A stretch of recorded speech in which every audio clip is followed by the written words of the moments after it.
I read 154 books in 2025 and these are my favourites.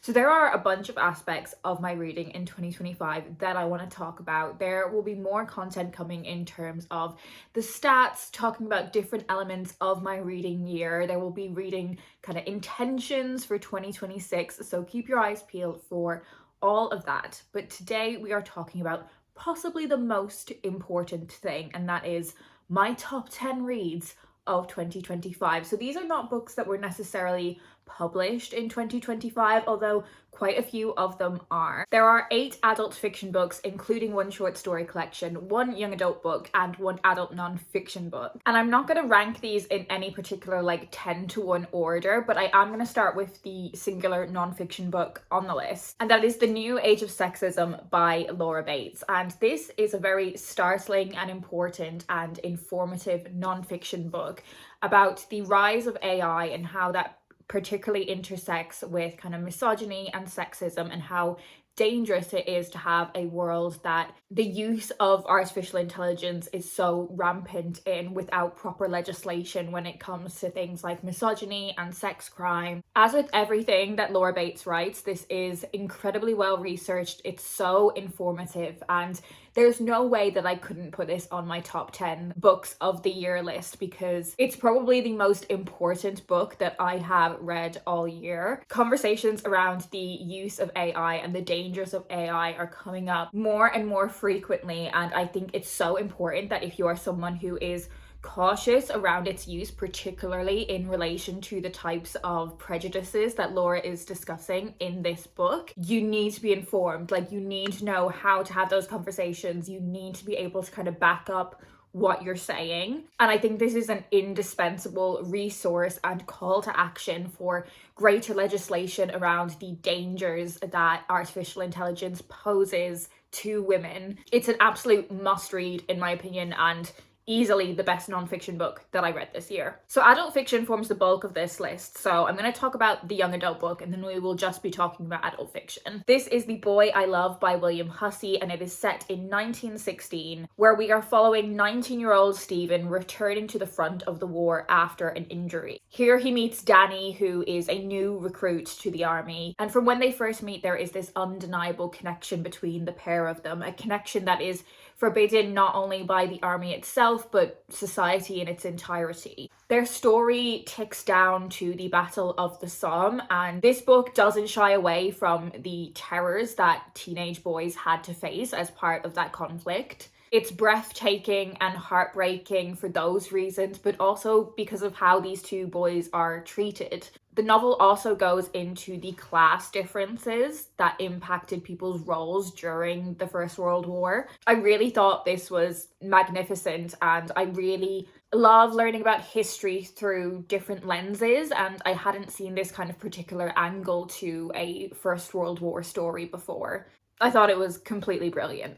So the short story collection that has made my top 10, I went back and forth about whether I was going to include it or not, because it's so different to something that would typically be one of my favorite books. But since I've read it, I've not been able to stop thinking about it or talking about it. And that is She's Always Hungry by Eliza Clark. So this is a very strange and surreal short story collection with elements of kind of horror to it as well. Some of the stories in this book are just so weird. They are unlike anything that I have ever experienced before, whether that is in a book or any kind of media more broadly. There's no word for it other than weird. It's a weird little book. It's creepy, it's strange, and all of these stories explore a kind of desire and hunger that is insatiable. Normally, I don't really love short story collections, whether that's a thematically linked collection from lots of authors or even a short story collection by one author. I often feel like I want so much more from a short story, and I didn't feel that way with this one. I felt very satisfied with all of the stories in here. I didn't feel like I needed more from any of them. They felt very well rounded. But because I don't normally like short story collections, or I don't think of myself as someone that likes creepy and weird stuff, I think it's all the more impressive that this collection has stayed with me in such an impactful way. So I couldn't not have this on the list. I went back and forth for a really long time and it wasn't on it immediately, but I'm cementing it now. It has made the list. Only one romance book has made my top 10 this year. That's not to say other books don't like feature elements of love, but this is the only like very firm like genre romance that has made the top 10, and that is Enemies to Lovers by Laura Jane Williams. So I read a few of Laura Jane Williams's romances a few years ago and really loved them, so it was a real treat to revisit her writing, and I just found this one so much fun. This is the story of Flo and her brother's best friend, Jamie. Jamie is very close to their family and he comes along on their family holiday to Greece. But Flo is not happy about this because of how complicated things became between the two of them last Christmas. It is so clear that they both hold so much resentment for one another. And what I really loved about that was it felt like genuine, like disdain, hatred, like they really did feel like enemies. And with so many enemies to lovers romances, I often find that it's just unsatisfying because they have like a tiny bit of conflict that lasts like 2 chapters. Jamie and Flo are genuinely like pissing each other off, but they do also really fancy each other. I blitzed through reading this one and I didn't want it to end when I was reading it. But one of the reasons I particularly loved it was because I had read a lot of romance fiction in the year that I was just finding so mid. Like I wasn't really connecting with a lot of the characters. I wasn't really rooting for the romances. I wasn't finding like the flirting entertaining. And that couldn't be further from the truth with this one. Like I really enjoyed the chemistry. I really liked the characters. And I came to realize that was because a lot of the romances that I was reading were like American. And I felt a real resonance with more of a kind of bantery style of flirting. This is one that makes the top 10 list for pure enjoyment. I said I wasn't going to talk about these in any particular order, but as I've been going, I kind of have been putting them into like categories. And welcome to the Irish fiction section. It's Sally. As I did have to once explain to my boyfriend, no relation to Wayne. This is Sally Rooney's latest novel, Intermezzo. Don't know if you've heard of it. It's a little small, under the radar book. So this is about brothers Peter and Ivan who are dealing with their experiences of grief after their father has passed away. They're quite different men. So Peter is very kind of outwardly steady. He is in his 30s. He's got a job as a lawyer. Outwardly, he seems very kind of competent and successful, but he is really struggling to deal with his feelings of grief. Meanwhile, he has a very complicated romantic situation with 2 different women that he is trying to navigate. And Ivan is the younger brother who is far more kind of shy and reclusive. He's much younger. He's 22. He is a competitive chess player. And he also has quite a complicated romantic situation in his life when he begins a relationship with a somewhat older woman. I think she's like in her 30s, but like he's 22. And we're following the messy and complicated feelings that they have in their own lives individually, but also how they just completely fail to kind of understand and empathize with one another. The way this book explored topics like masculinity was so interesting to me. The way both of these brothers engage with quite misogynistic behavior, but in 2 kind of very different ways because they embody masculinity in different ways, was so intricately done in a way that made these characters feel like they were such fully formed, fully realized human beings. I think so often it can be really easy to just paint male characters who engage in damaging behaviors, to just entirely depict them as like evil dickheads. And like, don't get me wrong, they are both dickheads, but in a way where you're like, oh, I see what's happened in your life to make you this way. But it was so superb how all those elements of masculinity were explored,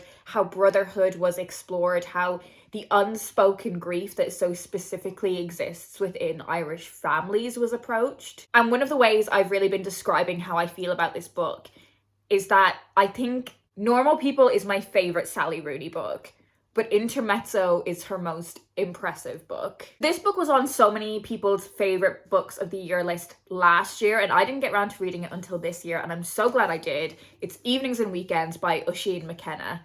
I'm going to hold your hand when I speak to so many of you right now, but please, for the love of God, can you learn how to pronounce this man's name? It's not Ocean, it's not Oisin, it's Usheen. Usheen. Usheen. There are lots of different aspects that go into a book becoming a 5-star favorite read for me, and one of them is just like a little bit of a secret sauce, and that is definitely what this book has. But it's also so much to do with kind of the circumstances in which you read them. So this is set in June 2019 in London, in the midst of a heat wave, and London heat waves are just unlike heat waves anywhere else.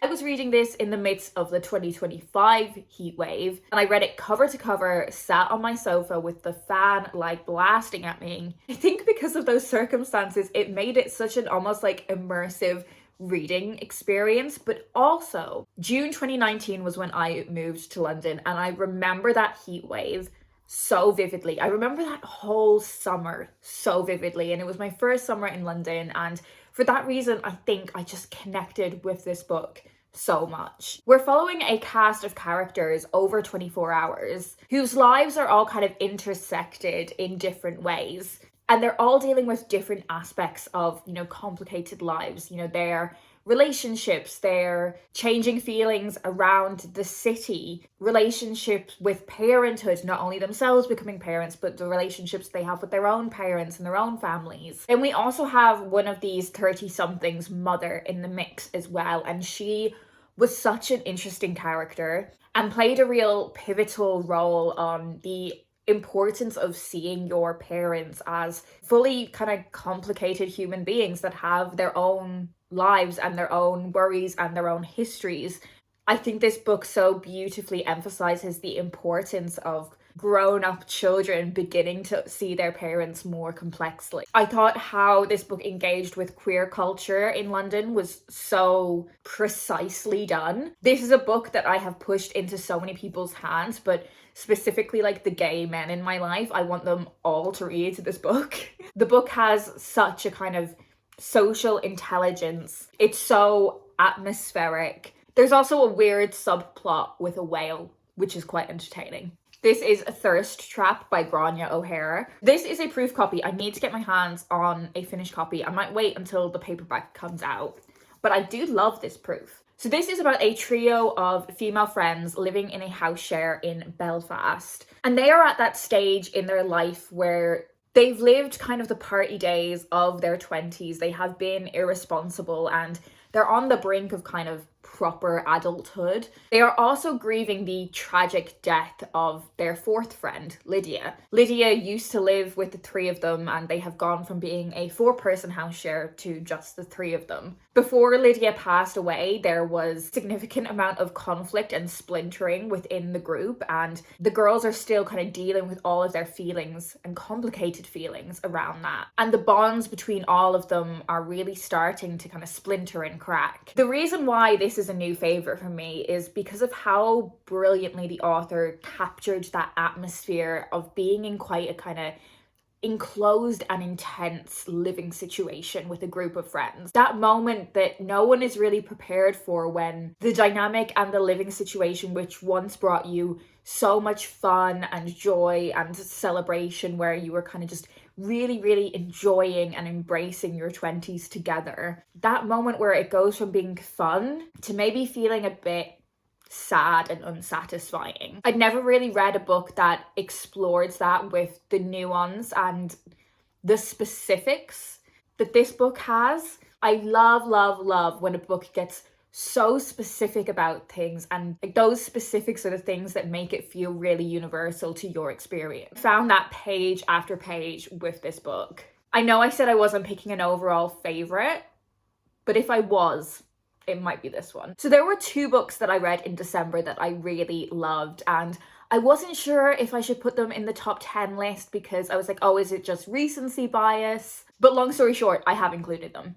So I read Everyone I Know Is Dying by Emily Slapper, and this is another one where I felt like it got so specific that's what made it so appealing and made it kind of resonate and connect with me as a person, as a reader. So this is about Iris, who is a young woman that has moved to London. She has started a new job and she has become quite successful at it quite quickly. And outwardly, she seems to everyone like she is very kind of content and successful. She is projecting a version of her life that makes her look really good, but ultimately doesn't reflect how she feels inside. And how she feels is incredibly depressed. She exhibits so many really regimented and controlling behaviors that she masquerades as things like her having, self-control and discipline and taking care of herself as you should. But actually, she's micromanaging her own behaviors to give herself a sense of control that she is missing. She's not kind to other people. She's not kind to herself.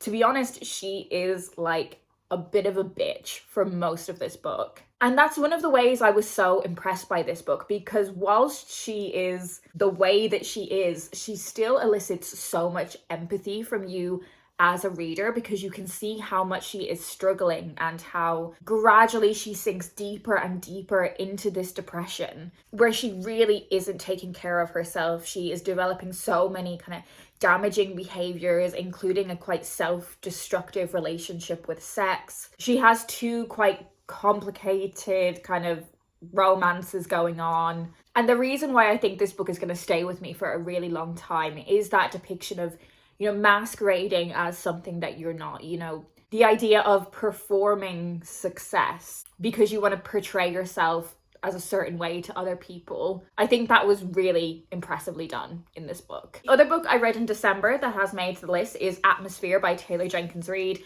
seeing this in quite a few people's top 10 lists. So this is set in the backdrop of NASA in the 1980s. And we are following Joan Goodwin, who is amongst one of the first female recruits to NASA. We are following her going through all of her training and all of the different relationships that she is forming with her peers, in particular one of the other women called Vanessa. We follow their relationship develop into something more than friendship, and I found it so tender to see that relationship between the pair of them develop, but also really difficult to see how they were treated as part of the space program with judgment, not only because of being women, but because of their love for one another. It was such a stark reminder of kind of the history of queerness and the things that queer people went through historically. I mean, I say historically, in like this is set in the 1980s, like it doesn't feel like that long ago. I found all of the details around space exploration really fascinating to read about. And we follow this story from two different timelines that eventually converge. So we are following Joan's story in her kind of training to become an astronaut, but we are also following her dealing with a very difficult mission in 1984 where she is on the ground and her peers are in space dealing with a very, very dangerous and disastrous situation. And the tension in those scenes, like every time we return to 1984 to hear about that, it is so tense. And I think Taylor Jenkins Reid does an amazing job of capturing those moments of anxiety and tension. It's one of the things I loved about Carrie Soto was how she made reading about a tennis match feel like such heightened anxiety. And I felt that with this book. I also love how she explored the dynamic between Joan and her sister and her niece, and how for many queer people, you may not have a child yourself, but that doesn't mean that you aren't a parent. I loved this book. And then the final book I'm going to talk about is Greatest of All Time by Alex Allison. And this is one of those books that I just feel like was crafted for like all the intersections of my interests. So this book follows the relationship between two professional footballers playing in the Premier League. One of them is a local kind of homegrown talent, and one of them is a player who has come from abroad on loan to this club and is threatening the position of that local grown talent within the team. So there's a huge amount of kind of competitiveness for their spot on the field. There's also this very interesting and dynamic connection between these two young men. In women's football, it is very common for queer players to be out, to be very open about their sexuality, and very sadly, the men's game is not like that. There is still a huge amount of prejudice and homophobia within men's football, and this book explores what it might be like for two young men with very different life experiences to be thrown together in this space and have to deal with their complicated feelings around their sexuality and their masculinity and their culture and their backgrounds.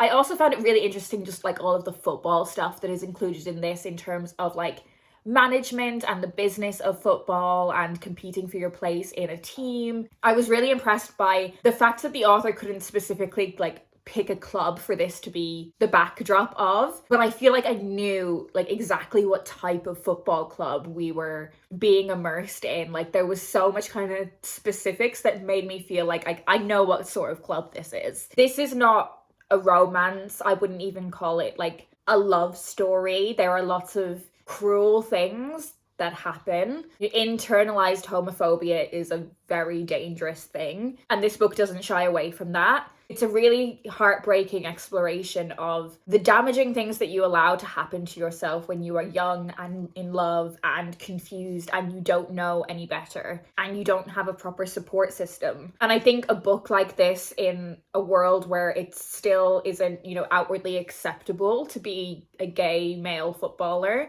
is such an important conversation starter. I thought this book was brilliant. That's it, my top 10 books of 2025. I read so many good books this year. I've been really pleased with my reading. If you want to hear more about kind of the stats or what my goals are for 2026, please keep your eyes peeled for all of that content coming up. What emoji are we going to do today? Is there a chess emoji? If there's a chess emoji, leave me one of those for Intermezzo. I'd also love it if you could let me know what your favourite book of 2025 was. That's it from me. I hope you're well, and I'll speak to you in my next video.